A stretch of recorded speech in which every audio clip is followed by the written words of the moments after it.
the worst line of the debate is an ironic one because it started as the best line of the debate, but it ended as the worst line. Let me show it to you and you'll understand. So, Senator Cruz, the Constitution says the president shall appoint with advice and consent from the Senate, just to clear that up. So he has the constitutional power. But you don't think he should. Where do you set that date if you're president? Does it begin in election year, in December, November, September? And once you set the date, when you're president, will you abide by that date?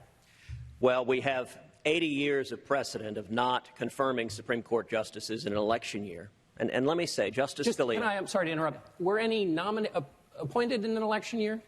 Or is that just there were 80 years? 80 years of not confirming. For example, LBJ nominated Abe Fortas. Fortas did not get confirmed. He was defeated.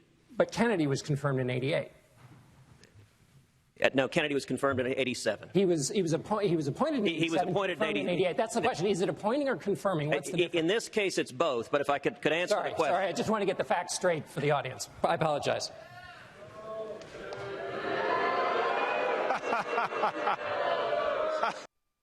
Okay, so in the beginning, it starts out great, and the line I'm talking about is not from the candidates; it's from the moderator. Okay, it starts out great. He'd earlier asked Ben Carson, "Hey, who gets to pick the Supreme Court justice?" Carson's like, "The Constitution doesn't talk about that." Of course it does, you jackass, right? And then he asked the same question of Cruz. I think Cruz knows that. I mean, he's a lawyer, and he knows that, but he didn't answer it. He just went to his talking point. So the moderator had to clarify, no, wait a minute. The president nominates, right? Let's just be clear about that. And then when he went to correct him on the fact about Kennedy, the audience was like, boo, stick to that facts. So how the hell did they get in here? Facts. Boo.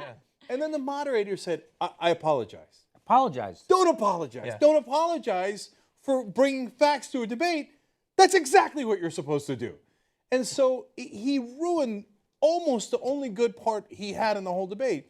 The rest of it was the moderators going, what do you think about ISIS? What do you think about amnesty? What do you think about lowering taxes? Yeah. Which past president would you like to take to dinner? Yeah. Yeah, it was a terrible, terrible job of moderating. Yeah. For God's sake, ask a different question. We've had a dozen Republican debates, and all you do is ask about ISIS and immigration and taxes. Okay, so in this one, to be fair to them, they did ask about poverty for the first time. And I was like, whoa, poor people. Briefly. So they had like 1.5 answers about poor people, and they're like, let's move back to ISIS. Yeah. Right? And so how come they never ask about African Americans, climate change? Education. Climate change. Education. Education. Right. Latinos, LGBT, I don't know, just ask them about LGBT. Maybe they'll talk about how much they hate them. That's fine. I just want to know what their opinion is. No, Can you ask a different question? It's crazy. The Republican Party has completely divorced themselves and disenfranchised all minorities from having any interest in what the fuck they're talking about. Right. Yeah. They just have decided to act as if they don't exist. Yeah. And it's offensive. Well, my favorite part of every GOP debate, and I tweeted this out earlier, is I love the part where the two Cubans get to see get in a contest who hates Mexicans more. Yeah, exactly. That's always my favorite part. Classic. I say it's Rubio. Yeah, I think so too. Yeah, I think that was both the beginning of the best line, because that is what their job is. Their job is, we were supposed to give them questions, but it's not supposed to be, as you say, do you think we should knock out ISIS?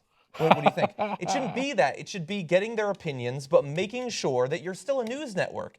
If they're deceiving the American public, if they're framing things in a way that is false, you have to point that out. And he started to do that by saying, well, it is the president who did that. That's the easy thing to say because it's in the Constitution. Everybody fucking knows it. The harder one is to say, when you say there are 80 years of precedent, you are lying. There's not any precedent whatsoever, nor would you refrain from nominating someone in the last year of your presidency. Oh, they should None ask of that them would question. do that. And so in 8 years or 16 years or 24 years, when someone dies in their last year and they nominate someone, and someone could say, hey, so why are you going to nominate someone? Didn't you say there was no precedent? Yeah, well, and they're not going to, because they don't make it clear that they're just lying. It's just a frame that they came up with in the past 6 hours. Well, we all just agreed that John had the best line of the debate coverage.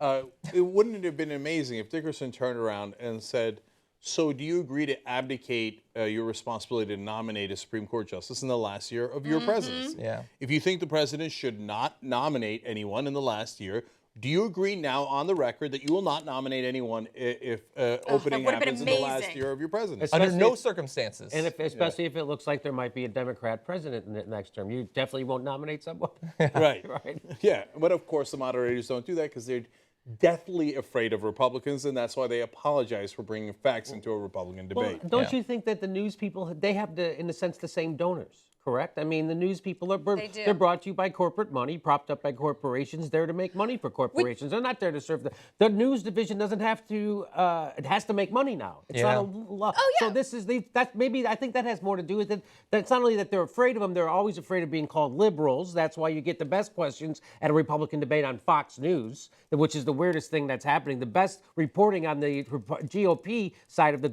aisle is coming from Fox News. But I think it's because they have the same corporate donors. Becca, I'm sorry, go ahead. Well, no, I was just to say that, like, you know, of course, the network is like, oh, we have final thoughts. So we're all thinking we're actually going to get some sort of substantive discussion. They show a bunch of commercials, and then I just get the jerk off like, oh, thanks to everybody, blah, blah, and blah. And tomorrow, make sure you watch CBS's Sunday show. No, and it was just, it was a bunch of just bloated airspace. And that's what I felt like. I felt like, again, I'm offended that my time is wasted like that. If you want to see some corporate talking points on a Sunday morning, Bob Schaefer has a show on CBS, so tune in for that. No, actually, now he has taken over Face the Nation, so he just plugged himself. Oh, he's the new guy? Yeah, yeah.